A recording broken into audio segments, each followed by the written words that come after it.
Hello and welcome to a PDAC special.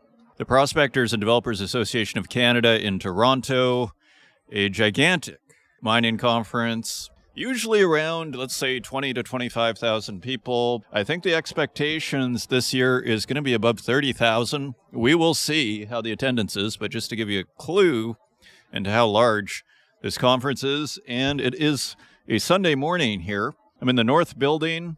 And for those that are listening, feel free to stop by and say hi. We are at the podcast booth around the 8,000 area in the North Building. So we have some great guests lined up for you today. We're also going to try and get some reporters in to give us their experience at the conference, and all sorts of friends of the podcast, companies, sponsors, and dignitaries. It should be a wonderful few days here, so welcome to our PDAC coverage. The people are filing in, and we have begun here our 2026 PDAC experience, and let's see what happens. Well, joining us today, I'm very thrilled, our first guest here, Deputy Minister of Mineral Resource Management, Abdulrahman Al Belushi, joins us here at the PDAC conference in Toronto. Welcome. Thank you very much. Pleasure to be with you. It's great to have you, and that's the wonderful thing about these kinds of events is, face-to-face with people like yourself. So we're thrilled to have you here. Now, did you fly in from Saudi Arabia? How did you get here? Have you been in Toronto for a while? We were at BMO conference in Miami last week. It was a pleasure to meet a lot of great investors, but also a lot of miners, and the sentiment was really high. People were excited because, I believe, of commodity prices. Then I flew to Montreal, spent a couple of days snowboarding, and then I came into Toronto. Amazing. And I have to ask you, there's no snowboarding in Saudi Arabia, is there? Or Not yet. Not yet. Hilarious. Okay, great. So now tell us about Saudi Arabia. I mean, we've seen a lot of headlines, in the last few years, 2 or 3 years especially, where Saudi Arabia is getting more involved in minerals. It looks like, as oil potentially gets phased out a little bit, it seems to be a move in that direction. What is Saudi Arabia up to these days? A big picture, what is the landscape, so to speak, for minerals and mining in Saudi Arabia? Well, thank you for the question, Adrian. I think if you look at Saudi Arabia, it's always been perceived as an oil and gas country based on our economic structure, if I may call it. With Vision 2030, we've opened up all our sectors, and we're trying to attract investment, but also change the gears of our economy to make sure that each part of the sector can contribute to our economic development.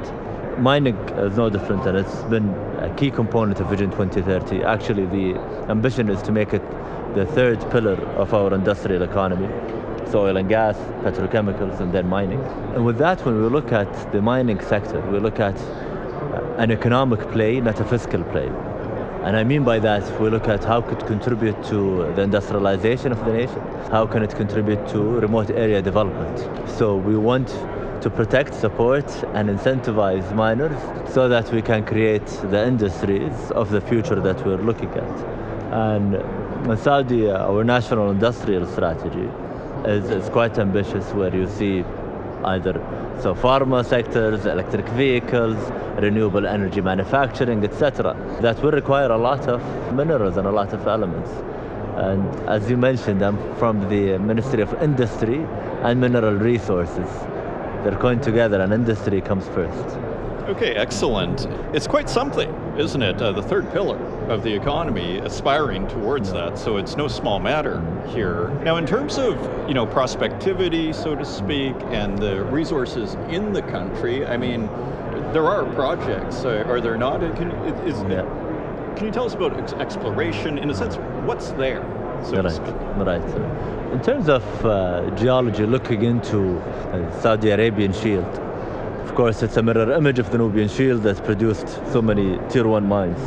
I'll touch upon the under-exploration part and the Arabian Shield later on. However, the beauty about it is that it's uncovered, right? So there's not a lot of vegetation covering. So there's clarity on the data there very quickly that you could get with geophysics and remote sensing. And there is also clear geology, and I'm a geologist, so you get to see your outcrops. You get to understand the different formations, you get to understand the shear zones, the folding, the faulting, and how it's creating these new mineralization zones. We have 35 mineralized belts. About 23 are organic gold belts with epithermal potential as well. And you have 10 volcanic massive sulfide belts and a zinc miocene belt with also a nickel belt as well with great potential. So we have today producing epithermal deposits like Mahd al-Dhahab that's been producing, we believe, since King Solomon times. Wow. That's 3,000 years ago. And sorry, what was in that one?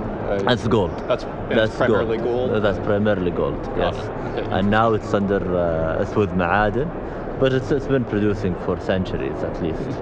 You have right next door, you find Jabal Sayed mine. It's a copper gold mine, barik and ma'aden. You have also multiple of these polymetallics. So a new one coming up now is the Khanegiya zinc mine that will go into production by 2027, late 27, early 28. You'll find zinc, copper and manganese in it via these volcanic massive sulfides belts. And we've validated and confirmed the potential for porphyry copper in Saudi Arabia, where you see an area called what's called the Suwaj area. It's on the eastern part of Saudi, which showcases typical porphyry with the molybdenum core, with the potassium core in the middle. So we're getting great signatures. However, we're trying to do more and more in exploration, not only by the public sector and the government and our Saudi Geological Survey, but with our partners, the suite of exploration companies coming into Saudi from all over the world to make sure that we can create more mines and more deposits. Very interesting, and I want to ask you what Saudi Arabia is doing in order to encourage that. But just before we do, in a sense, I've been interviewing people, say, in Canada, who are saying, we shouldn't have an all-of-the-above type strategy. We can't do every metal, for example. And maybe in Canada, we should focus on, say, nickel, copper, and gold, for example. How about Saudi Arabia? I mean, is there, in a sense, a focus, so to speak, like, maybe we have a nice copper situation? Are you picking your battles, so to speak, or is it sort of, let's develop everything we can find? Well, the easy answer to this is we're focused on copper. Copper is a critical material globally, and we should continue to explore much more for copper. If you look at grassroots exploration for copper in 2015, I believe the share of that globally was 40% of total exploration. And the number has been steady. The number of total exploration for copper has been steady. Grassroots exploration for copper has been declining. And it went to, I believe, to 25% of that total share. So no one is doing enough for copper, and we want to incentivize that. In Saudi, our exploration spending increased from 23 to 24 by another 500 million, so it doubled. We've reached 1 billion Saudi riyal in 24, and we're releasing our 25 report soon. Grassroots exploration took about 60% of that entire total exploration budget. We give $2 million reimbursable grant or an enablement program to support explorers.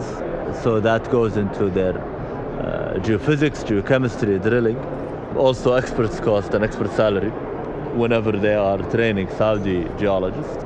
We are providing via our tendering process or first come, first serve process lots of mineralized lands for people to get as merit-based, not as a signing bonus based. And we also provide data. Significant geological data are being acquired by the Saudi Geological Survey. So we did blanket radiometric magnetic over the entire shield, blanket geochemistry, and now we're conducting detailed mapping. And we're making that available free of charge to our investors. Next phase hopefully will be EM data acquisition, gravity, and hyperspectral on selected areas. And we'll continue to make this available to investors. It's impressive in the sense that there is a pretty strong push towards exploration, though. Would that be fair? Absolutely. Yeah, sounds like quite a budget, and the data is quite interesting too. So, in a sense, in summation of what you just said, like, what kind of company should look at Saudi Arabia? Like, is it, sometimes in Canada here we have two geologists who are just like, we think there's something there. In a sense, Is it a similar kind of staking situation, or what could they expect, or are you looking more for a larger type company to get started there? Well, the beauty about the Shield is that it caters for every company, right? So you have these porphyry deposits that could work for majors. And we see Zijin, Vedanta, Hankook Prospecting, already Ambarak, of course, Ivanhoe Mines, already active in the Arabian Shield. And then you look at these district scale deposits where you have scattered satellite deposits with a central facility that's also active in many of our orogenic gold belts. And we see companies like, I just bumped into Rob McEwen, and his suite of companies are interested and active today in Saudi. The beauty about this grassroots and greenfield exploration with all support and a lot of geological potential is that it attracts a lot of junior players or exploration-focused companies. And we've seen the number of companies, exploration companies in Saudi, jumped from 6 companies all the way to 230 companies in the span of the past 5 years. I'm talking from 2020 to 2020, end of 2025. It's great progress. Also in that same amount of time, Saudi Arabia has today became one of the top 10 global mining jurisdictions according to the Fraser Institute Index, Investment Attractiveness Index. I think all companies, whether it's in the core of mining and exploration, but also services and the entire ecosystem of legal, finance, etc., should be part of the Saudi transformational story. Absolutely fascinating, and that is a huge jump. So in terms of permitting then, there's a giant push, especially in the West, to, streamline permitting because, it would take anywhere from 10 to 20 years to get a mine going. What is Saudi Arabia doing? Like, I assume this has been a pretty important thing to think about. What is happening with permitting, say, or what could people expect? Let me give you an example. It would be better than talking about this high-level, ambitious targets, right? So in 2020, we've tendered an exploration block. That was our first licensing round, 300 square kilometer. A JV between Moshoko Resources, a British company that has a small asset in Zambia, and a Saudi company partnered up, and they won that bid. They started exploration, aggressive exploration plan. They drilled north of 100,000 meters.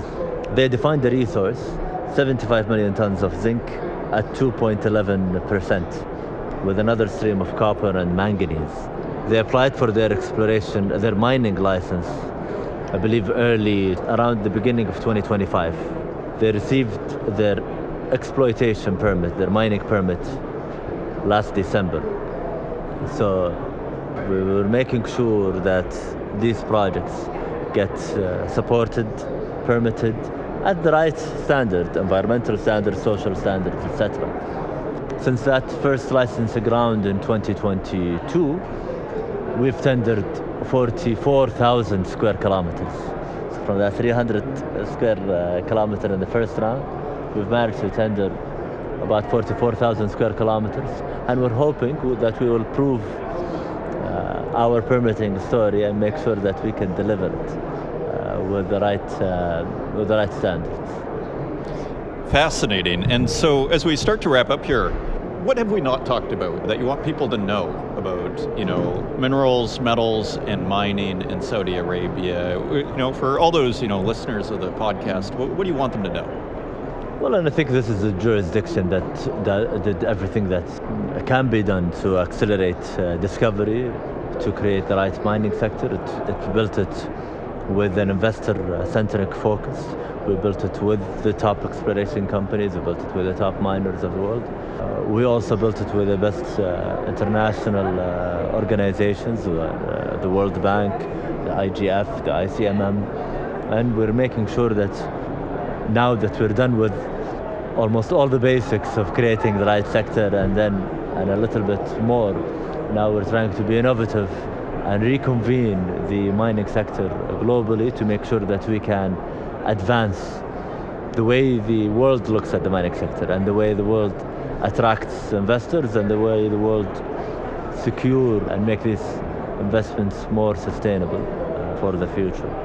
We do this via the Future Mineral Forum. It's a great forum. We convene every year in January. A little bit warmer than this here in Canada. Yes, especially in January. Yeah. And so it just occurred. Did you feel it was a successful event? And what was your sense of the Future Minerals Forum?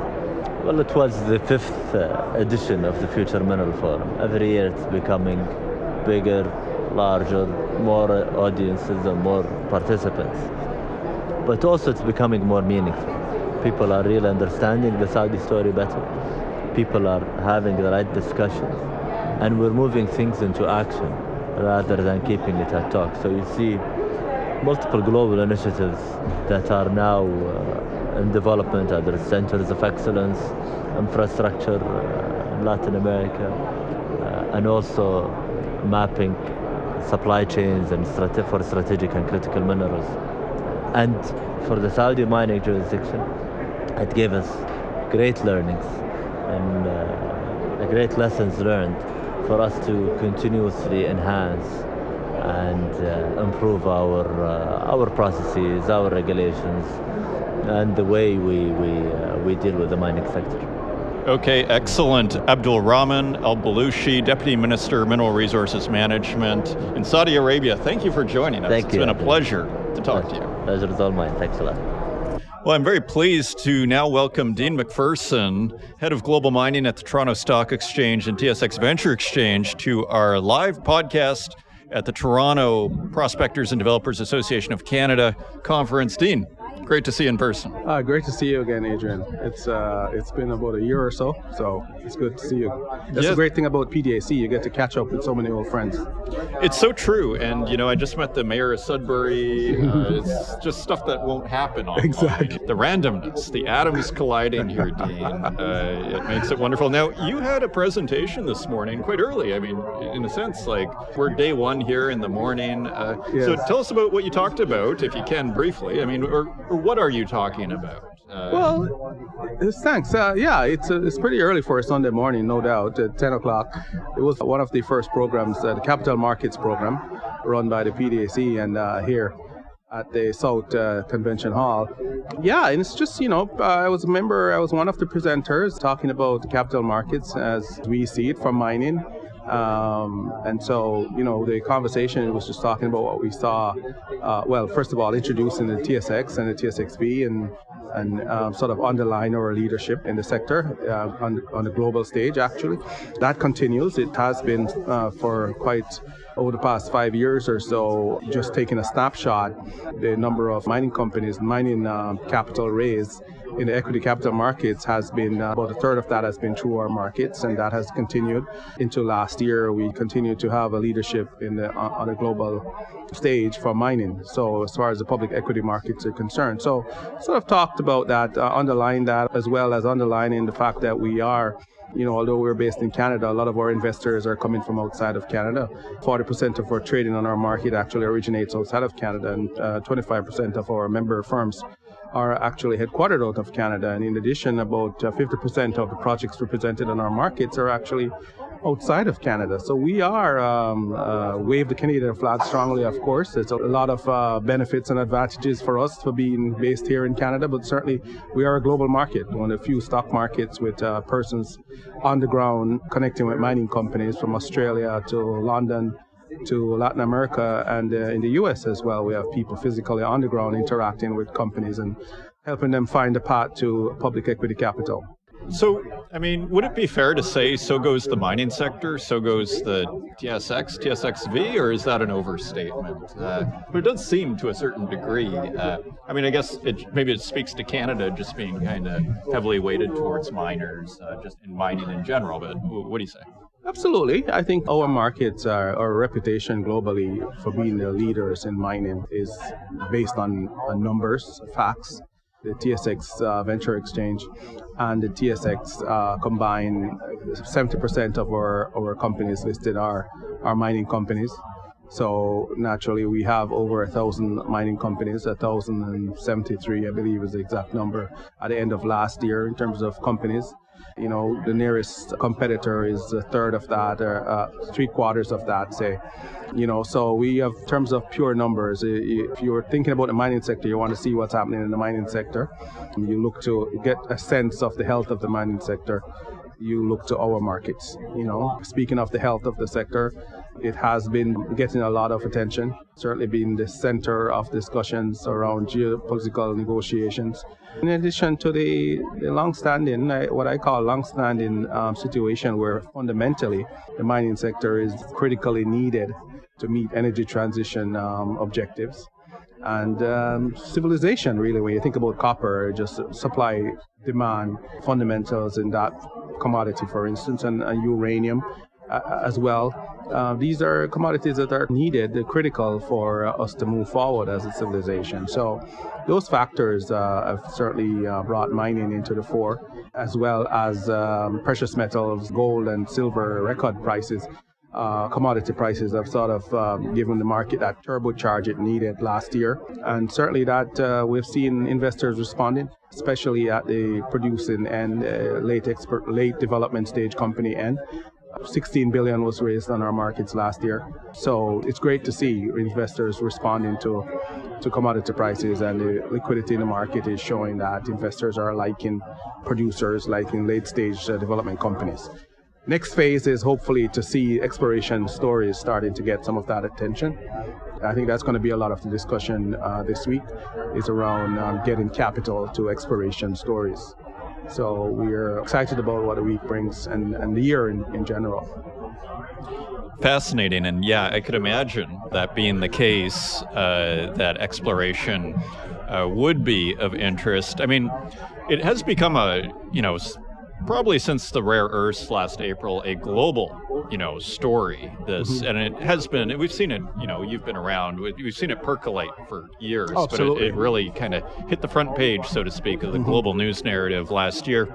So, from the TSX perspective, and even the TSX venture, I mean, in a sense, do you feel like the stock exchange is distributed in a way that almost, if say Saudi Arabian investor wants to invest in Canada, like we know, say that the United States, we're pretty integrated. And that's kind of one of the hallmarks, so to speak, of the TSX and TSX venture. But say, how are you feeling internationally? Do you feel like the TSX needs to expand? How are you feeling about the distribution and the access to the Canadian markets? I think we feel very good about it. As I mentioned, I don't think any other stock market can claim to have the global reach that we have.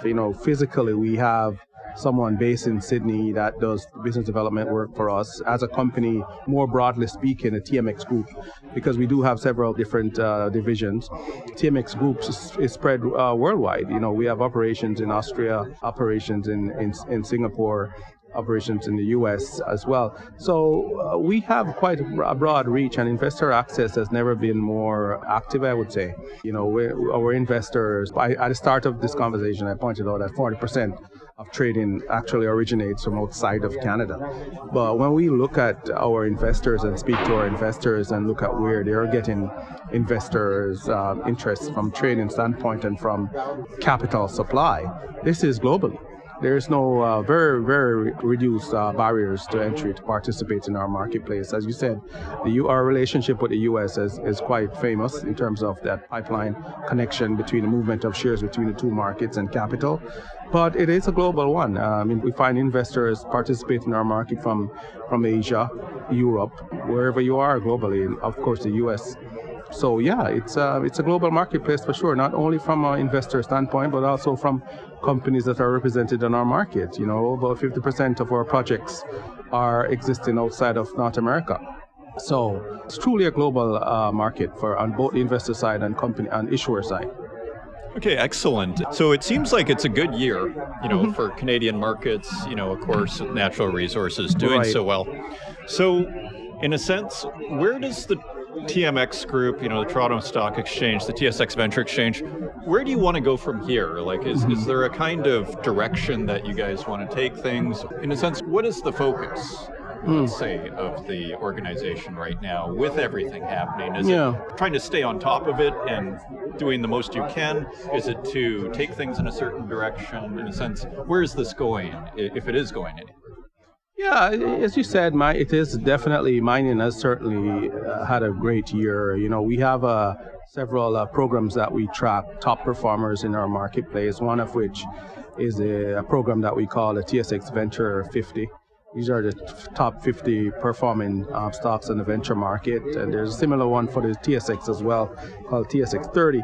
But on the Venture 50 program, which was just announced a couple of weeks ago, of the top 50 performing companies, we had 48 of them were mining companies, just to give you an idea. So that kind of underlines the dominance that the sector has had in 2025. And as you correctly stated, given a year where gold was up 75% and silver 150, something like that, no surprise. We hit record market cap on the venture, topped $1 trillion for the first time in September. So certainly things have been going well. Where do we go from here?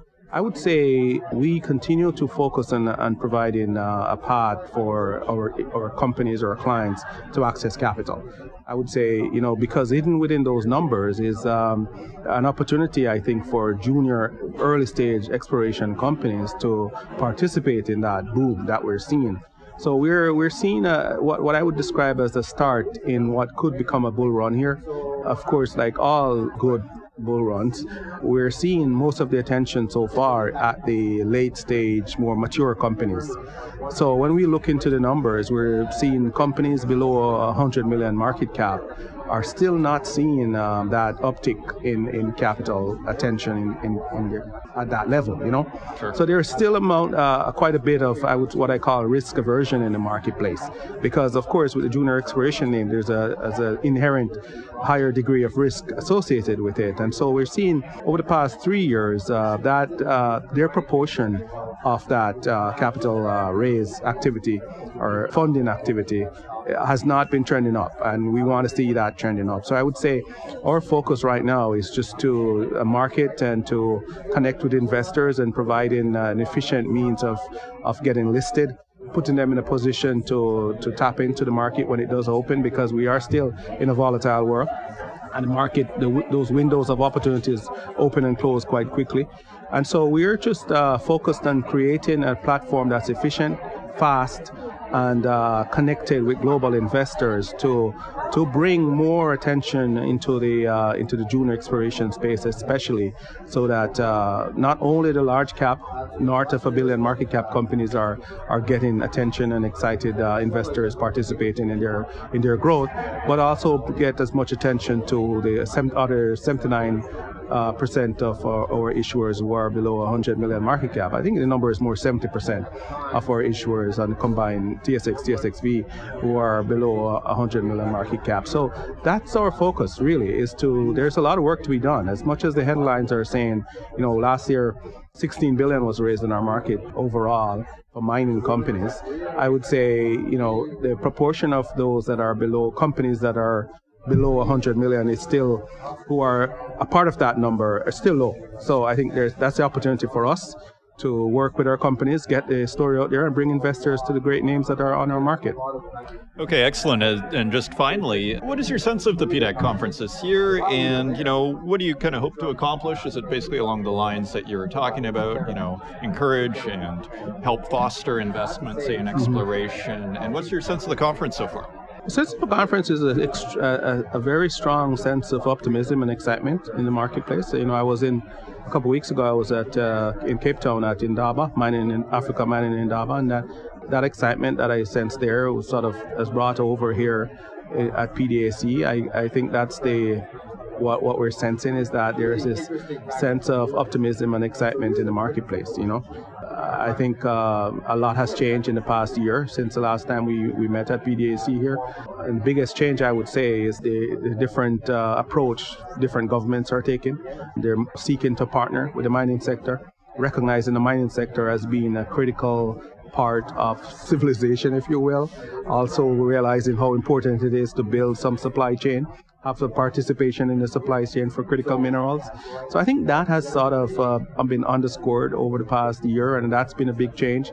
So we are experiencing government changing their outlook and attitude to the mining sector, seeing what they can do, approaching the sector to see how they can reduce regulations and reduce permitting timelines, and work with us, groups like us and different associations talking about, and the PDAC, talking about how they can help to provide and steer capital into the sector.